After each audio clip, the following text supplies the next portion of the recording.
Generation charge ini ang kabangdanan sa mahal nga kuryente. Dapat mangpan sa mga konsumidor nga ang pagsaka sang bilis ng kuryente ang tugas sa mahal nga generation charge bangod nga nagmahalman ang mga ginakwaan sang kuryente.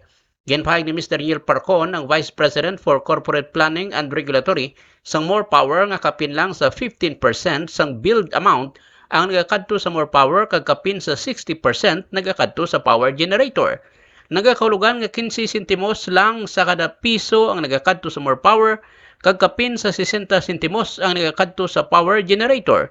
Sa euron pa, nangin tag-kolekta lang ang more power sa mga balayran nga para sa generation kag transmission charges, lakip ng buhin para sa buhis kag iban pa. Active kita tanan sa presyo sa world market sa coal, so gabay pa nga mauntat ni gira sa Russia, no?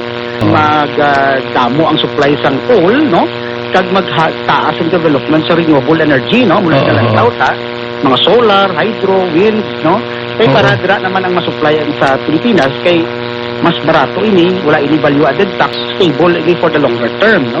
So muna ginaasahan ta para panubo ang presyo sa atong supply. Pero for the short term, like 1 or 2 years, so biktima kita ni siguro sang coal na supply. Ang world energy market is dominated by coal and gas for oil-based plants, no? Ginsiling-siling nga sadto halos gamay lang ang ginakuha sa geothermal plant tungod nga mas barato kag nagaya ang kuryente gikan sa coal plant.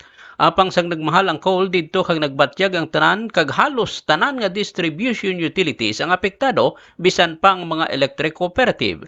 Sa nakalipas nga 14 ka bulan nag-enjoy ang mga konsumidor sang mas marubo nga presyo umpisa sadtong Hulyo 2021 sang ang more power rates nagsarurot sa 6 pesos 45 sentimos per kilowatt hour gikan sa 11 pesos bangod nakaagum sang renewable energy contract gikan sa Energy Development Corporation sa Leyte. Sa karon ang presyo sang coal sa world market naga-average na sa $405 per metric ton gikan sa $60 o kon 575% kabagsaka sa presyo sang coal.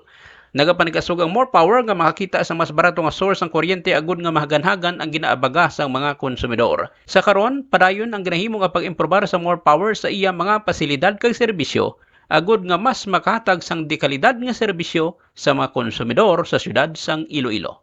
Ini ang Iloilo News and Events. Basta balita sa Iloilo, Iloilo News and Events.